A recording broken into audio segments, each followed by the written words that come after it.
रहीम। अस्सलाम वालेकुम सर। वालेकुम अस्सलाम जी। मेरी आवाज क्लियर पहुंच रही है सब मेंबर्स तक? बिल्कुल सर। जी सर, आपकी आवाज पहुंच रही है। लेक्चर नंबर 26 का बाकायदा आगाज करते हैं। तो हमारा पहला सेगमेंट होता है टू ग्रामर या कवायद जिसको कहते हैं।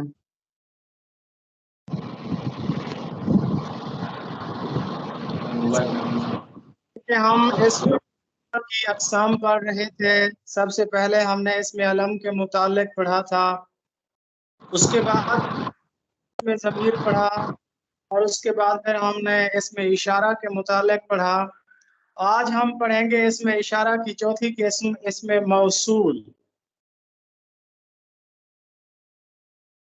इसमें मारफा की 4 अक़साम हैं, इसमें अलम, इसमें ज़मीर, इसमें इशारा, इसमें मौसूल। आज हम इसमें मारिफा की चौथी किस्म, इसमें मौसूल पढ़ेंगे।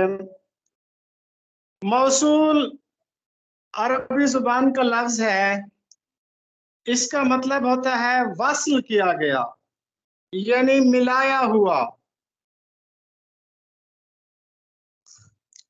इसमें मौसूल, इसमें मारफा की एक ऐसी किस्म है कि जिसके साथ अगर कोई दूसरा जुमला ना मिलाया जाए तो वो अपने मानी पूरे नहीं देता। जैसे जो कुछ, जो कोई, जिसको, जिसने, जिसका, जिसकी, तो, जौन सा, कौन सा, जैसा, ये सारे अल्फाज इसमें मौसूल कहलाते हैं। अब इसमें मौसूल से पहले आने वाले जुमले को सिला कहा जाता है, और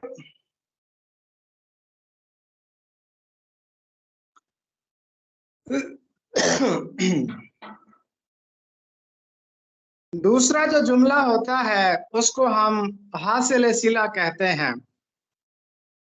मिसाल के तौर पर, जैसा बोओगे वैसा काटोगे, या फिर जिसने मेहनत की वो कामयाब हुआ, मेहनत करोगे तो कामयाब हो जाओगे। इस तरह के जो जुमले हैं इनमें जो लफ्ज तो इस्तेमाल हो रहा है, जो इस्तेमाल हो रहा है, जैसा इस्तेमाल हो रहा है, इनको इसमें मौसूल कहते हैं।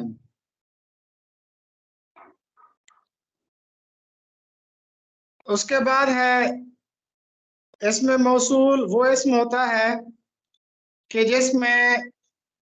जिससे बनने वाले नामुकम्मल जुमले के साथ जब तक कोई दूसरा जुमला ना मिलाया जाए तो वो अपना मफहूम वाज़े नहीं देता। जो करोगे, जैसा करोगे वैसा भरोगे। अब ये जो लफ्ज वैसा है ना, ये दो जुमलों को आपस में मिला रहा है। तो जैसा बोओगे वैसा काटोगे, तो ये जो लफ्ज वैसा है ये इसमें मौसूल है। तो इसमें मौसूल दो जुमलों को आपस में मिलाता है। पहले जुमले को सिला कहा जाता है और दूसरे जुमले को हासिल सिला कहा जाता है। इसको जवाब सिला भी कहते हैं। उसके बाद नेक्स्ट हमारे इस्तिलाहात हैं।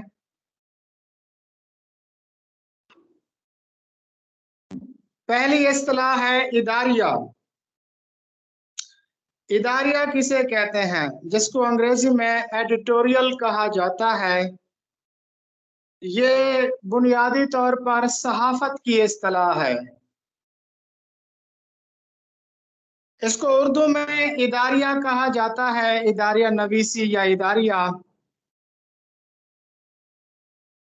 इदारिया के लुग़वी मानी होते हैं मुदीर का या मुदीर की तरह का, लेकिन इस्तिलाह में इदारिया उस तहरीर को कहते हैं जो मुदीर या मालिक अखबार या अखबार की पॉलिसी और सोच की अक्कास होती है।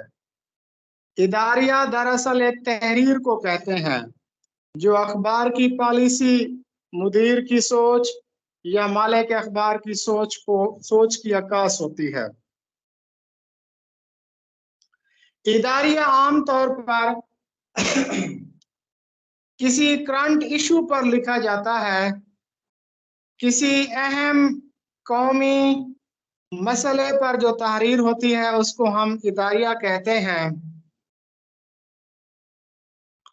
आम तौर पर अखबार के नाम की जो तख्ती होती है उसके नीचे इदारिया लिखा जाता है। इदारिया, इसको अंग्रेजी में लीडिंग आर्टिकल भी कहते हैं। उर्दू में इसको इदारती नोट भी कहा जाता है, शजरात भी कहा जाता है, मकाला इफ्तिताहिया भी कहा जाता है।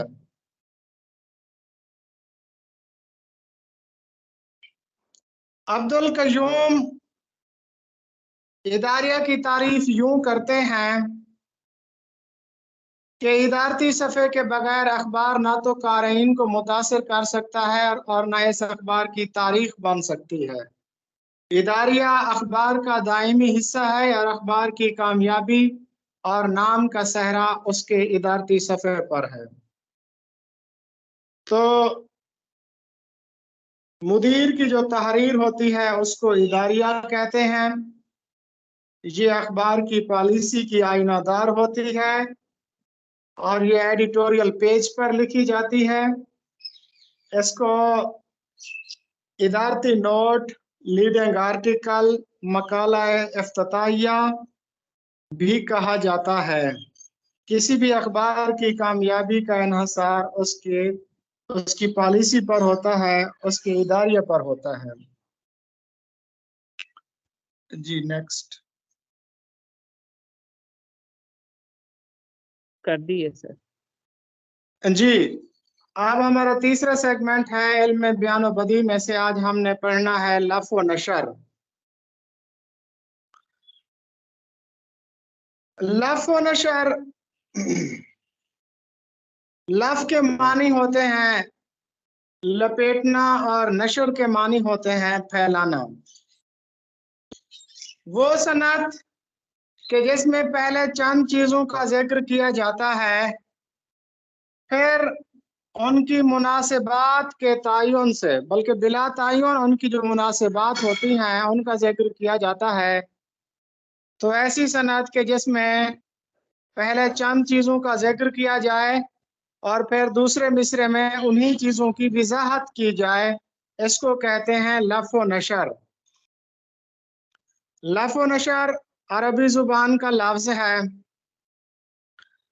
लफ व नशर में भी मुनासिबात होती हैं और मुराद नज़ीर में भी मुनासिबात होती हैं, लेकिन मुराद नज़ीर में मुनासिबात में जो ताल्लुक होता है वो तजाद का नहीं होता, जबकि आम तौर पर लफ व नशर में जो ताल्लुक होता है वो तजाद का होता है।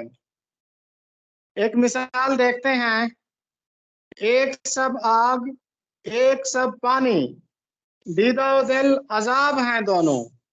अब ये लफ व नशर की मिसाल है। पहले मिसरे में एक सब आग, एक सब पानी कहा जा रहा है कि दूसरे मिसरे में फिर उसकी वजाहत की जा रही है कि आग क्या चीज है और पानी क्या चीज है। पहले मिसरे में लफ्ज है और दूसरे मिसरे में नशर है। एक सब आग, यानी अब दिल जो है, दिल के अंदर वो जलन और सोजिश होती है, उसको आग कहा गया है। एक सब आग, एक सब पानी, अब आंख के अंदर जो आंसू होते हैं उनको पानी कहा गया है। तो इनकी वजाहत आगे की गई है।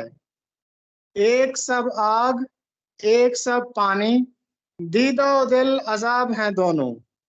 अब पहले आग का जिक्र किया गया है, लेकिन दूसरे मिसरे में पहले दीदा का जिक्र किया गया है। दीदे का ताल्लुक तो आंख से होता है, इसमें तरतीब नहीं है, तो लिहाजा यह लफ व नशर गैर मुरतब होगा। उसकी आगे किस्म पढ़ते हैं। इसी तरह इकबाल का एक शेर है, تیرے آزاد بندوں کی نہ یہ دنیا نہ وہ دنیا. اب یہ شعر کا پہلا حصہ ہے. اس کی آگے پھر وضاحت بھی کرنی ہے کہ آزاد بندوں کی یہ دنیا اور وہ دنیا کیوں نہیں ہے. پہلے حصے میں جو معنی ہیں وہ لپٹے ہوئے ہیں. دوسرے مصرع میں شاعر اس کے معنی کھول کر بیان کر رہا ہے. یہاں مرنے کی پابندی وہاں جینے کی پابندی، کہ جو آزاد لوگ ہیں تو ان کے لیے یہاں بھی مشکل ہے وہاں بھی مشکل ہے، کیونکہ یہاں مرنے کی پابندی ہے وہاں جینے کی پابندی ہے. تو پہلے مصرع میں لف ہے اور دوسرے مصرع میں نشر ہے. لف و نشر کی عام طور پر 3 قسمیں ہوتی ہیں. ایک ہوتا ہے لف و نشر مرتب، جس میں مناسبات ترتیب سے آئیں. دوسرا ہوتا ہے لف و نشر غیر مرتب، جس میں مناسبات میں جو تعلق ہے یا تضاد کا جو تعلق ہے اس میں ترتیب نہیں ہوتی. اور تیسرا ہے لف و نشر معکوس. لف و نشر معکوس یہ تیسری قسم ہے. عام طور پر جب کسی شعر میں 3 سے زیادہ مناسبات آئیں، یہ شرط ہے معکوس کے لیے، 3 سے زیادہ مناسبات آئیں اور وہ ہوں بھی غیر مرتب، یعنی اس کے اندر ترتیب نہ ہو، تو ایسے قسم کو ہم لف و نشر معکوس کہتے ہیں. اب اس کی مثال دیکھ لیتے ہیں. لف و نشر مرتب کی مثال دیکھ لیتے ہیں. غالب کا ایک شعر ہے: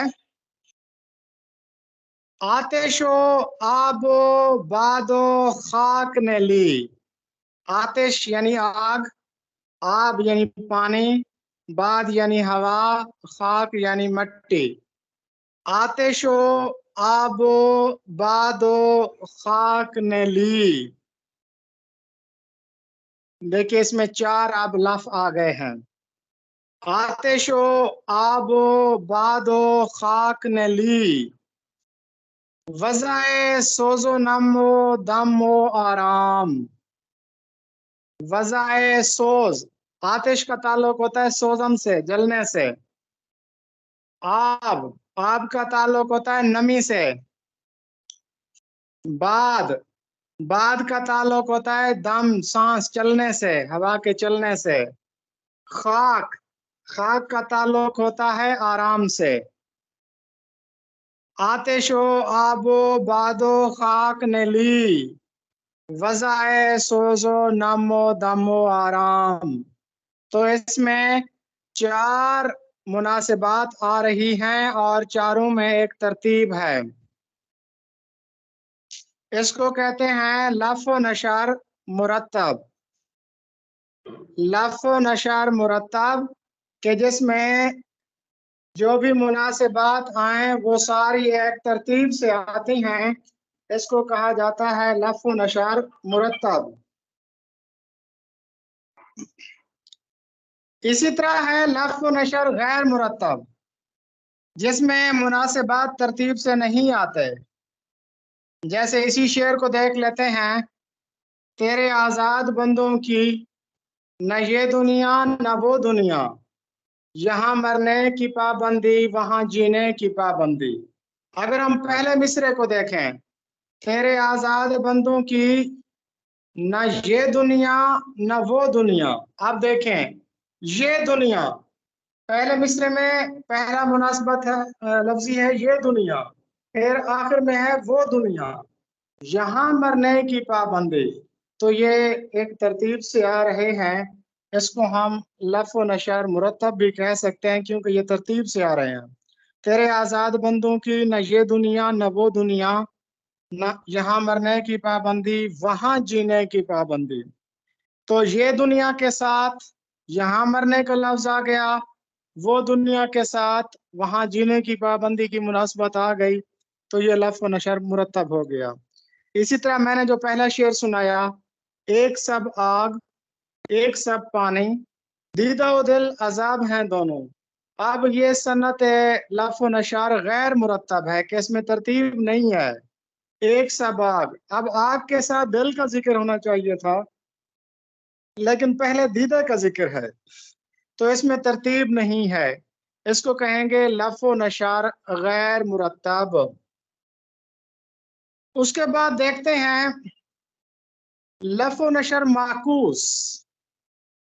لف و نشر معکوس کہ لف و نشر کی وہ قسم کہ جس میں 3 سے زیادہ مناسبات آئیں اور وہ ہوں بھی غیر مرتب ہو. یہ 2 اہم چیزیں ہیں اس کے لیے. مثال کے طور پر ایک شعر ہے روئے زلف و قد صنم. رو کہتے ہیں چہرے کو. روئے زلف و قد صنم یعنی محبوب کا چہرہ، محبوب کی زلف اور محبوب کا قد. اب دیکھیں دوسرا مصرع ہے سر و شمشاد و گل بہم دیکھو.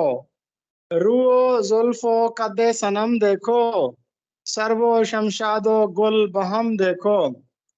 یعنی چہرہ، زلف اور محبوب کا قد تینوں کو اکٹھے دیکھو. اس کے بعد پھر دوسرے مصرع میں کہا گیا ہے سرو، شمشاد اور گل، ان تینوں کو اکٹھے دیکھو. اب روح کا تعلق ہوتا ہے گل سے یعنی چہرے سے، اور زلف کا تعلق ہوتا ہے شمشاد سے، اور قد کا تعلق ہوتا ہے سرو سے. تو یہ 3 مناسبات آئے اور تینوں تضاد میں ہیں یعنی ترتیب میں بھی نہیں ہے، غیر مرتب ہے. تو ایسے لف و نشر کی قسم کو کہا جاتا ہے لف و نشر غیر مرتب، لف و نشر معکوس. تو دوبارہ تھوڑا سا دیکھ لیں کہ جب کلام میں آپ چند چیزوں کا ذکر کرتے ہیں، پہلے حصے میں چند چیزوں کا ذکر کر کے دوسرے حصے میں پھر اس کی وضاحت کرتے ہیں، بلا تعین وضاحت کرتے ہیں، اور عام طور پر تضاد کا علاقہ ہوتا ہے تو اس کو لف و نشر کہا جاتا ہے. لف و نشر کی 3 قسمیں ہوتی ہیں، لف و نشر مرتب، غیر مرتب اور معکوس. مرتب وہ لف و نشر کہ جس میں مناسبات ایک ترتیب سے آتے ہیں، اور غیر مرتب کہ جس میں مناسبات ایک ترتیب سے نہیں آتے. معکوس کہ جس میں 3 مناسبات یا 3 سے زیادہ مناسبات وہ بھی بغیر ترتیب کے آئیں تو اس کو لف و نشر معکوس کہا جاتا ہے. جی میڈم صاحب. نیکسٹ سلائیڈ دیکھیے.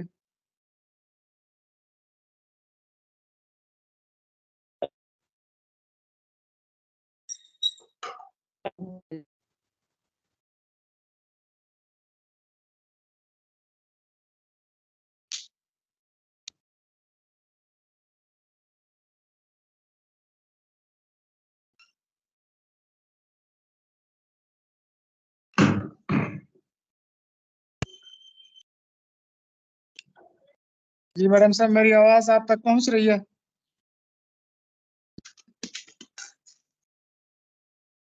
جی سر آ رہی سر. جی نیکسٹ ہمارا سیگمنٹ ہے جرنل نالج سر میں کا. نے کر دی ہے سلائیڈ. جی فاروق احمد خان لغاری کا جو عہدہ صدارت ہے وہ کب سے کب تک ہے؟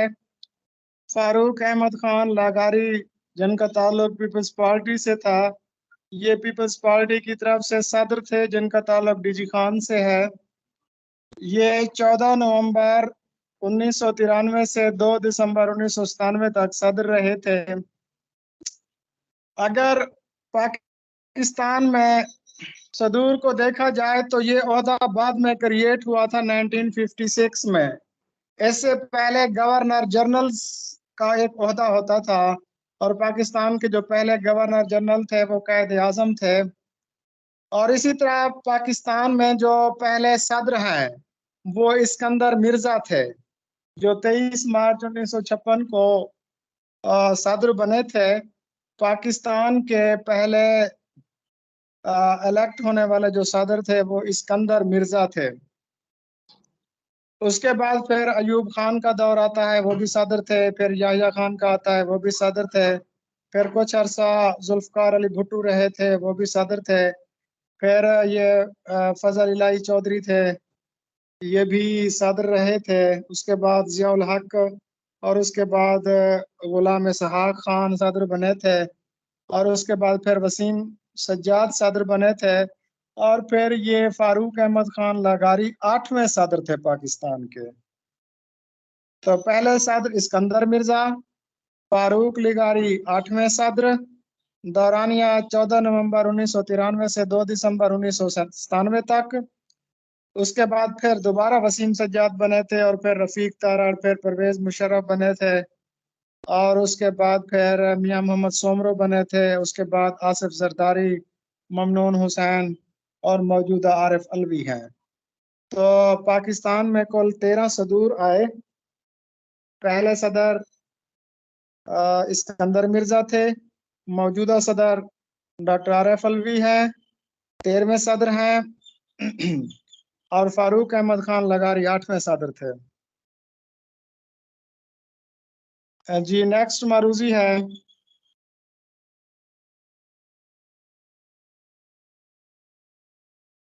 फीफा वर्ल्ड कप 2023, जो अभी शुरू होने वाला है मेरे ख्याल में, या हो रहा है। वैसे तो जुलाई और अगस्त में होना था 2023 का फीफा वर्ल्ड कप खवातीन का।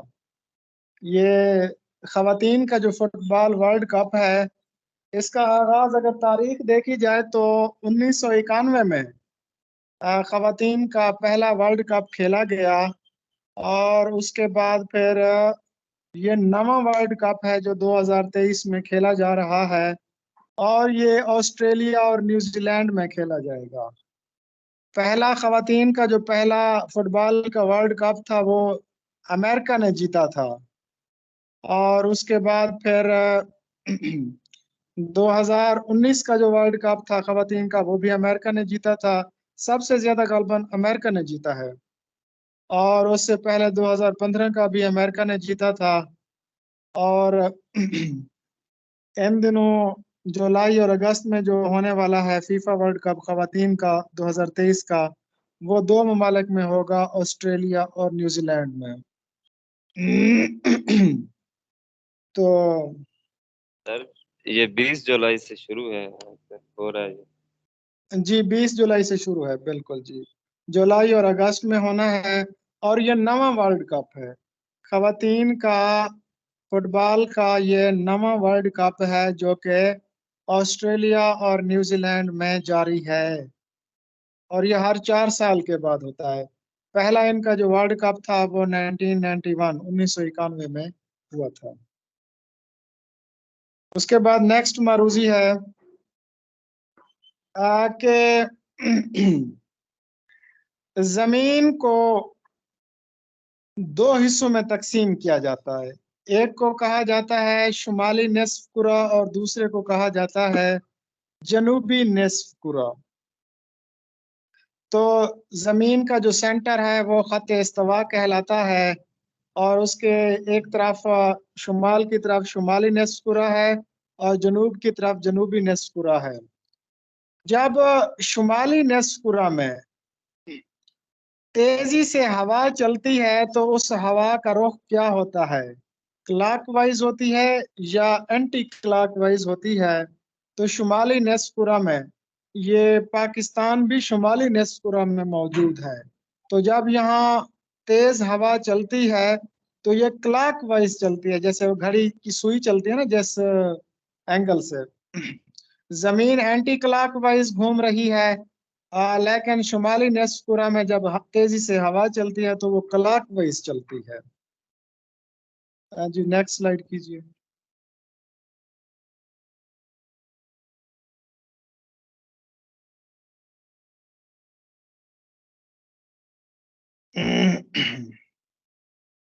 नेक्स्ट मारूजी है जनरल नॉलेज की, कि वो कौन सा एनर्जी का जरिया है कि जो कि हम कमर्शियली बहुत ज्यादा यूज करते हैं। तो आप सबके इल्म में है कि हम ऑयल या तेल जिसको कहते हैं ना, वो कमर्शियली तौर पर सबसे ज्यादा यूटिलाइज करते हैं।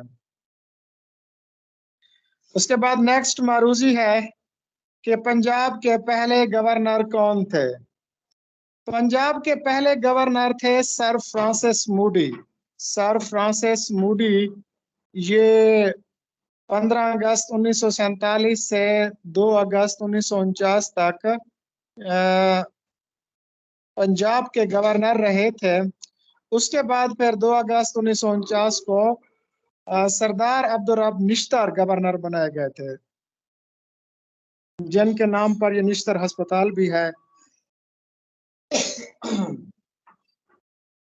تو پنجاب کے پہلے گورنر سر فرانسس موڈی تھے، جو 15 اگست 1947 سے 2 اگست 1949 تک رہے تھے. اس کے بعد پھر سردار عبدالرب نشتر آئے تھے، اور اس کے بعد کل تقریباً 46 گورنر آ چکے ہیں پنجاب کے.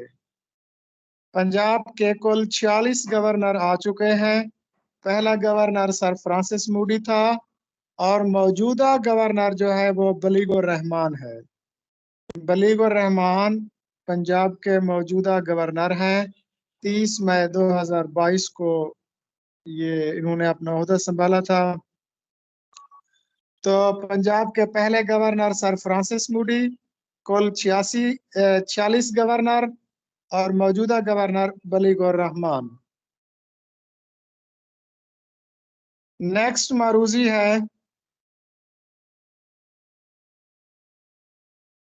who was the first Muslim کیا ہے یہ Sir, first Muslim musician in subcontinent. ہاں جی، ہندوستان میں سب سے پہلا مسلمان موسیقار کون تھے؟ یہ غالباً امیر خسرو تھے. جی جی، امیر خسرو تھے. تو یہ موسیقار بھی تھے، طبیب بھی تھے، شاعر بھی تھے، ادیب بھی تھے، اور جنگجو بھی تھے. تو امیر خسرو پہلے موسیقار تھے. یہ جو قوالی ہے، یہ قوالی بھی انہی سے ہی جڑی ہوئی ہے کہ یہ قوالی کے بھی بانی ہیں. اس کے بعد جو طبلہ اور ستار ہے، ستار کے بارے میں بھی کہا جاتا ہے اس کے موجد بھی امیر خسرو ہیں، اور قوالی کے موجد بھی امیر خسرو ہیں، کہ مکرنی کے موجد بھی امیر خسرو ہیں، ریختہ کے موجد بھی امیر خسرو ہیں، اس کے بعد پہیلیوں کے موجد بھی امیر خسرو ہیں. تو اور ہندوستان میں یہ پہلے موسیقار بھی ہیں. جی، نیکسٹ معروضی کیا ہے؟ Who was the first commander in chief of Pakistan army? Pakistan army کا جو پہلا چیف تھا وہ کون تھا؟ یہ غالباً فرینک میسری تھے. اس کے بعد تو پھر جنرل ٹیکا خان بنے تھے نا 1972 میں. پہلے یہ عہدہ انگریزوں کے پاس تھا. جنرل فرینک میسری پہلے آرمی چیف تھے پاکستان کے. اس کے بعد جنرل ٹیکا خان آئے، پھر ضیاء الحق آئے، پھر اسلم بیگ آئے، پھر آصف نواز جنجوعہ صاحب آئے. اس کے بعد عبدالوحید کاکڑ آئے، پرویز کیانی آئے، رحیل شریف، قمر جاوید باجوہ، اور 11ویں نمبر پر ہیں موجودہ جو آرمی چیف ہیں عاصم منیر. تو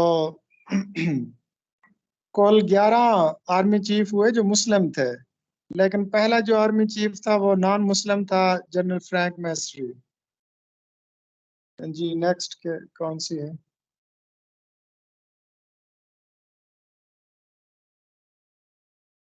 نیکسٹ سلائیڈ آن کیجیے.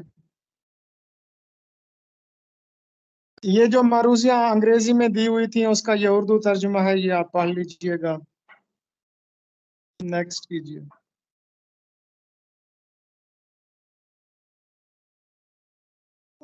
ڈاکٹر سلیم اختر کی تاریخ کا مطالعہ کرتے ہیں. جعفر زٹلی کے متعلق آپ کو میں بتا چکا ہوں کہ یہ پہلے حجب گو حاصل گو تھے، اور ان کا جو عہد تھا وہ 1658 سے 1713 تک تھا. لیکن میں تو 3-4 تاریخیں پڑھا رہا ہوں آپ کو، تو ایک جگہ پر 1716 بھی لکھا ہوا تھا. اچھا جی، تو فرخ سیار، یہ سیر نہیں ہے بلکہ سیار ہے، فرخ سیار. یہ فرخ سیار مغل بادشاہ تھا. آپ سب کے علم میں ہے کہ टोटल 19 मुगल बादशाह बर सगीर पर आए थे। बर सगीर में उन्होंने हुकूमत की थी। टोटल 19 मुगल बादशाहों ने। पहले जो थे वो ज़हीरुद्दीन बाबर थे, जिन्होंने 1526 में पहले मुगल सल्तनत की बुनियाद रखी। उसके बाद गालबन 332 साल तक मुगल खानदान ने बरसगीर पर हुकूमत की थी, जिनमें से कुल 19 मुगल बादशाह आए थे। और ये जो फर्रुख सियार थे, ये गालबन 11वें मुगल बादशाह थे। इनका असल नाम था शहजादा मोइनुद्दीन। शहजादा मोइनुद्दीन इनका नाम था। और जब शाह आलम अव्वल, एक तो शाह आलम सानी थे ना, लेकिन शाह आलम अव्वल 1712 में जब उनका इंतकाल हुआ, तो मुगल शहजादों में हुकूमत छीनने के लिए एक जंग शुरू हो गई। तो इस जंग में शहजादा मोइजुद्दीन जहांदार शाह, जिसका नाम था, यानी 1712 में शाह आलम अव्वल की वफात के बाद शहजादों में तख्त के हुसूल के लिए एक जंग शुरू हो गई। और इस जंग में शहजादा मोइजुद्दीन, ये गालबन शाहजहां का बेटा ना हो, तो उन्होंने अपना हुकूमत बना ली। तो अब इस शहजादा मोइजुद्दीन ने क्या किया? इस शहजादा मोइजुद्दीन ने चुन चुन कर अपने मुगल रिश्तेदारों से बदले लेना शुरू कर दिया। अब काफी शहजादे इसने जहांदार शाह ने मौत के घाट उतार दिए थे। ये 1713 की बात है कि जब उसने अपनी फौज को हुक्म दिया कि बंगाल की तरफ चलो, और बंगाल में उस वक्त फर्रुख सियार मौजूद था। फर्रुख सियार अपनी वालदा और अपनी बहनों के साथ मौजूद था, और उन सबको पता था कि हमारा अल्टीमेट जो हमारे साथ उसने जो हश्र करना है वो यही है कि हमें मौत की सजा देगा, जहांदार शाह। अब फर्रुख सियार ने क्या किया? फर्रुख सियार ने एक सैयद बिरादरान थे, सैयद बिरादरान, वो हुकूमत में थे, उनसे फर्रुख सियार ने मदद ली थी। फर्रुख सियार ने सैयद बिरादरान की मदद से 1713 में उसी जहांदार शाह को शिकस्त दे दी, और शिकस्त देकर खुद बादशाह बन गया। गालबन ये 6 साल तक बादशाह बना था, 1719 तक। फिर कहते हैं कि सैयद बिरादरान ने इसको भी बड़ी जिल्लत की मौत मारा था, फर्रुख सियार को। तो यूं फर्रुख सियार का खात्मा हो गया था। तो फर्रुख सियार की जो हुकूमत है वो इन्हीं सैयद बिरादरान या खानदान सादात ने उल्टी थी। उसका जो तख्ता था वो फर्रुख सियार का तख्ता सैयद खानदान ने उल्टा था और इसको मौत के घाट उतार दिया था। उसके बाद है मारूजी मिर्जा अब्दुल कादर बेदल। मिर्जा अब्दुल कादर बेदल कहते हैं कि गालिब कहते थे, तर्ज बेदल में रेख्ता लिखना, असदुल्ला खां कयामत है। और मिर्जा असदुल्ला खां गालिब हिंदुस्तान में 2 लोगों की फारसी के कायल थे, एक अमीर खुसरो और एक मिर्जा अब्दुल कादर। ये जो मिर्जा अब्दुल कादर बेदल थे, इनके मुतालिक इकबाल ने कहा था कि दुनिया में 4 लोग ऐसे हैं कि जिनके तिलिस्म में कोई शख्स गिरफ्तार हो गया तो वो नहीं निकल सकता। एक इब्न अरबी, दूसरे शंकराचार्य, तीसरा हेगल, और चौथा मिर्जा अब्दुल कादर बेदल। اقبال کہتے ہیں کہ انچار کے شہر میں اگر کوئی گرفتار ہو گیا تو وہ رہائی نہیں پا سکتا۔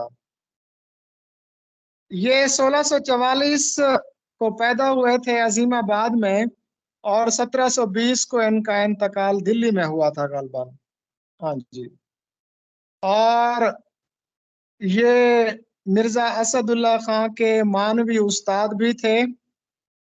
انہوں نے ہمیشہ فارسی میں شاعری کی، اور کہتے ہیں کہ ایک مغل شہزادہ تھا محمد اعظم، یہ محمد اعظم اورنگزیب عالمگیر کا بیٹا تھا، مغل شہزادہ تھا۔ تو مرزا عبد القادر اس کے دربار سے وابستہ ہو گئے تھے۔ تو ایک دن شہزادہ محمد اعظم کی خواہش ہوئی کہ میں مرزا عبد القادر کو انعام و اکرام سے نوازوں۔ تو اس نے مرزا عبد القادر بیدل سے کہا کہ آپ کوئی قصیدہ لکھیں میرے لیے۔ تو اس نے کہا کہ میں استعفیٰ دینا پسند کرتا ہوں، قصیدہ لکھنا پسند نہیں کرتا۔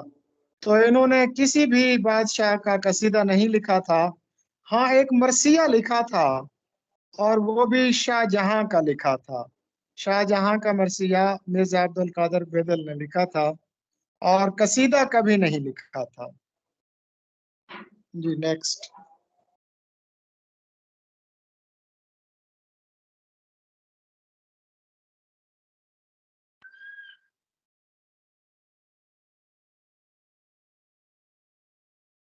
سر جی کر دی ہے۔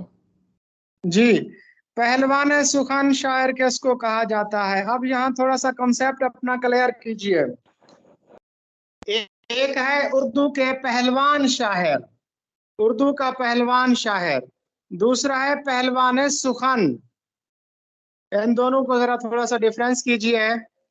شیخ امام بخش ناسخ پہلوانی بھی کرتے تھے، لہذا ان کو پہلوان شاعر کہا جاتا ہے۔ اردو کا پہلوان شاعر شیخ امام بخش ناسخ، اور پہلوان سخن یہ کہا جاتا ہے مرزا محمد رفیع سودا کو۔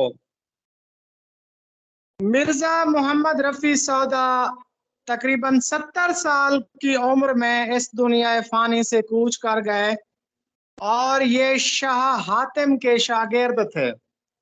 جب شاہ حاتم کو مرزا محمد رفیع سودا کے انتقال کی خبر ملی تو وہ بہت زیادہ روئے تھے، اور اس وقت انہوں نے ایک جملہ کہا تھا، افسوس ہمارا پہلوان سخن مر گیا۔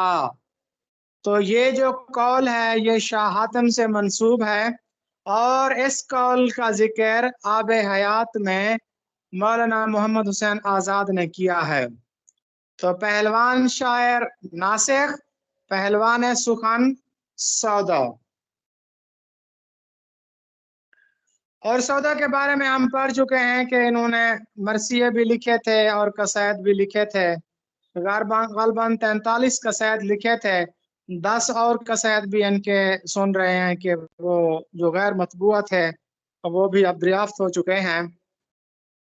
کہا جاتا ہے کہ 43 ان کے قصائد تھے اور 91 ان کے مرثیے تھے۔ اس کے بعد ہے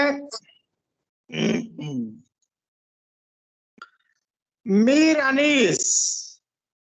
آپ سب کے علم میں ہے کہ 10 دسمبر 1874 کو میر انیس کا انتقال ہوا تھا، اور 6 مارچ 1875 کو مرزا دبیر کا بھی انتقال ہو گیا۔ میر انیس، مرزا سلامت علی دبیر، یہ دونوں اردو ادب کے بہترین مرثیہ نگار تھے، اور ایک دوسرے کے ساتھ ان کی ادبی چشمک بھی رہتی تھی۔ لیکن کہتے ہیں کہ میر انیس کے انتقال کے بعد مرزا دبیر نے بھی مرثیہ کہنا چھوڑ دیا تھا، اور میر انیس کی وفات پر انہوں نے ایک دو اشعار لکھے تھے، بڑے خوبصورت اشعار ہیں۔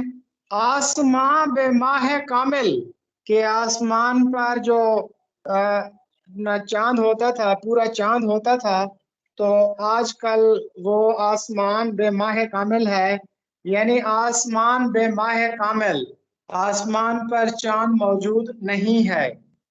سدرہ بے روح الامین، سدرہ وہ مقام ہے کہ جہاں پر بیری کا درخت بھی ہے، اور جیسے آگے جبریل کے پر جلتے ہیں وہ نہیں جا سکتے، تو سدرہ بے روح الامین، آسمان بے ماہ کامل، سدرہ بے روح الامین، طور سینا بے کلیم اللہ، طور سینا حضرت موسیٰ علیہ السلام کو طور پر جاتے تھے نا، طور سینا بے کلیم اللہ، و ممبر بے انیس، اور ممبر یعنی کہ ممبر پر کھڑے ہو کر وہ مرثیہ پڑھتے تھے۔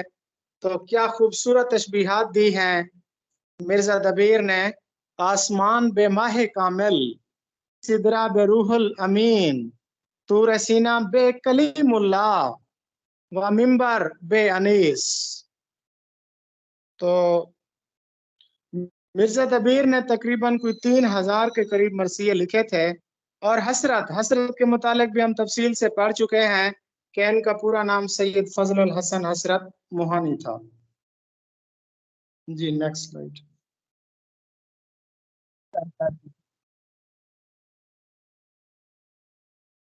نسخہ ہائے وفا، یہ آپ سب کے علم میں ہے کہ فیض احمد فیض کے جو 8 شعری مجموعے ہیں ان کا یہ مجموعہ ہے، فیض احمد فیض کا یہ کلیات ہے۔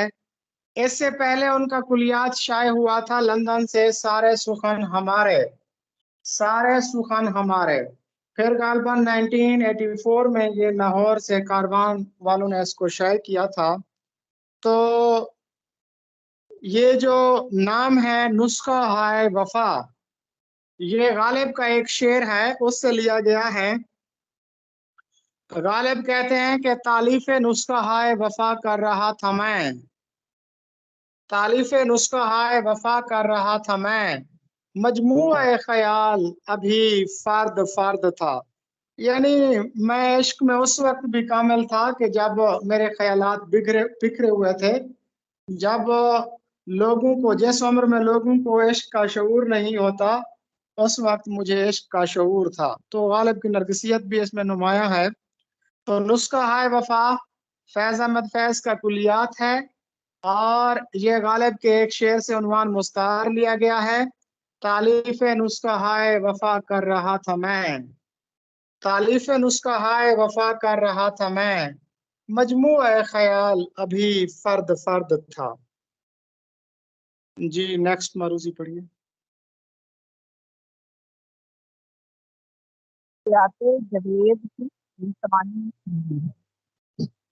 جی حیات جاوید کے متعلق ہم پڑھ چکے ہیں کہ حیات جاوید کے 2 حصے ہیں، اس کے بارے میں میں نے پچھلے لیکچر میں ڈیٹیل سے بتایا تھا۔ سر سید احمد خان کی سوانح عمری ہے جو کہ الطاف حسین حالی نے لکھی تھی، اور 1901 میں یہ شائع ہوئی تھی۔ جی نیکسٹ۔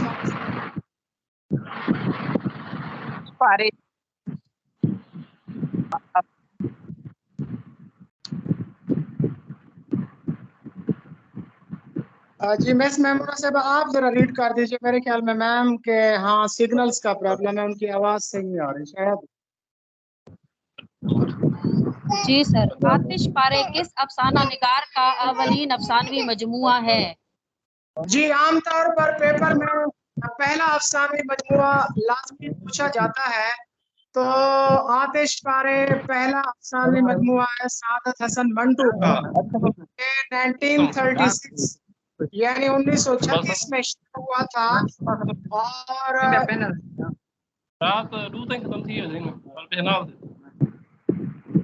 عام طور پر اس کے دیباچے کے متعلق پوچھا جاتا ہے، انٹرویو میں اس کے دیباچے کے متعلق پوچھا جاتا ہے۔ اس کا دیباچہ مختصر سا ہے، 2 لائنز کا ہے۔ آتش پارے کا دیباچہ اپنا سعادت حسن منٹو نے خود لکھا، وہ کہتے ہیں کہ یہ افسانے دبی ہوئی چنگاریاں ہیں، ان کو شعلوں میں تبدیل کرنا پڑھنے والوں کا کام ہے۔ امرتسر سے یہ لکھا تھا انہوں نے۔ 5 5 जनवरी 1936 में। तो ये अफसाने दबी हुई चिंगारियां हैं। अच्छा, पहले अफसानवी मजमुए में गालबान 8 अफसाने हैं, और ये जो उनका पहला अफसाना है सादत हसन मंटू का तमाशा, जो जलियांवाला बाग के पस मंजर में लिखा गया, तो ये भी इसी पहले अफसानवी मजमुए में मौजूद है। तो अगर इनके मजमुए को देखा जाए तो खूनी थूक इनका पहला अफसानवी मजमुआ अपना अफसाना था। इनकलाब पसंद, मुज्जी, आया साहब, माहीगीर, तमाशा, ताकत का इम्तिहान, दीवाना शायर और तो आमतौर पर ये तमाशा और दीवाना शायर, ये आमतौर पर पूछा जाता है कि ये अफसाने किसके हैं। ये सादत हसन मंटू के हैं और उनके किस मजमुए में मौजूद हैं। उनके अवलीन अफसानवी मजमुए आतिश पारे में मौजूद हैं। आतिश पारे में कुल कितने अफसाने हैं? 8 अफसाने हैं। ये आतिश पारा कब शाये हुआ था? 1936 में शाये हुआ था। इसका दिबाचा सुनाइए।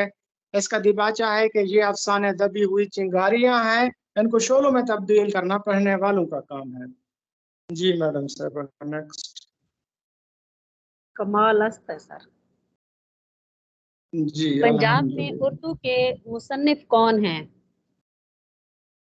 जी, पंजाब में उर्दू के मुसन्निफ, ये तो आप सबके इल्म में है कि हाफिज महमूद शिरानी ने एक नजरिया पेश किया था कि उर्दू पंजाब में पैदा हुई है। ये 1928 में 1928 में उन्होंने ये किताब पेश की और ये नजरिया पेश किया। इससे पहले 1923 में नसीरुद्दीन हाशमी दक्कन में उर्दू का नजरिया पेश कर चुके थे। और आमतौर पर इसका ये पूछा जाता है कि इसके दिबाचे का नाम क्या है। पंजाब में उर्दू के दिबाचे का नाम है अर्ज़े हाल। जी नेक्स्ट। सोज़े वतन किसके अफसानों का मजमुआ है? ये पिछले लेक्चर में कंप्लीट हो चुका है। ये प्रेमचंद का पहला अफसानवी मजमुआ था जिसमें जिसमें 5 अफसाने शामिल थे और इसे अंग्रेजों ने जब्त कर लिया था। इसकी कापियां जला दी थी। दस्ते तहे संग किसका मजमुआ कलाम है? जी, ये भी आप सबके इल्म में है कि ये फैज अहमद फैज के 8 शेरी मजमुए हैं। तो दस्ते तह संग ये उनका फैज अहमद फैज का शेरी मजमुआ है। उर्दू की आखिरी किताब के मुसन्निफ कौन हैं? ये उर्दू की पहली किताब लिखी थी मौलाना मोहम्मद हुसैन आजाद ने। ये उसकी पैरोडी है। उर्दू की आखिरी किताब ये बुनियादी तौर पर इब्न इंशा ने सिलेबस के लिए लिखी थी। तो ये दरअसल उर्दू की पहली किताब की पैरोडी है जो कि इब्न इंशा ने लिखी है। कुलियात यगाना को किसने तरतीब दिया है? जबरदस्त, यगाना को जरूर पढ़िएगा, बेहतरीन शायर हैं। लेकिन गालिब शिकनी ने इनको जो है ना इनकी इनकी सलाहियत और काबिलियत को गहना दिया था। खुदी का नशा चढ़ा आप में रहा न गया, खुदा बने थे यगाना मगर बना न गया। तो कुलियात यगाना के जो मुरत्तब हैं वो हैं मुशफिक ख्वाजा। जी जहाने नेक्स्ट। दानिश का ताल्लुक किस सिन्फ़े नस्र से है? जहान दानिश ये आप सबके इल्म में है, शायर मजदूर एहसान दानिश की आप बीती है। गुलाम अब्बास का नॉवलेट कौन सा है? आनंदी, जाड़े की चांदनी, कनरस, गूंदनी वाला तकिया। जी, गूंदने वाला तकिया उनका ये नॉवेल्ट है। इस पे इंशाल्लाह आज टाइम नहीं है, किसी दिन डिस्कस करेंगे गूंदने वाला तकिया पे कि गूंदनी से क्या मुराद है, तकिया किसे कहते हैं, इसका मौजू क्या है, ये नावल है या नावेल्ट है, इसका इब्तदाई नाम क्या था, इसे बगैर इजाजत किसने छापा, ये सारी चीजें बाद में डिस्कस करेंगे क्योंकि टाइम क्लोज हो गया है। तो मेरे ख्याल में लेक्चर का इख्तिताम करते हैं, तो नमाज भी अदा करते हैं।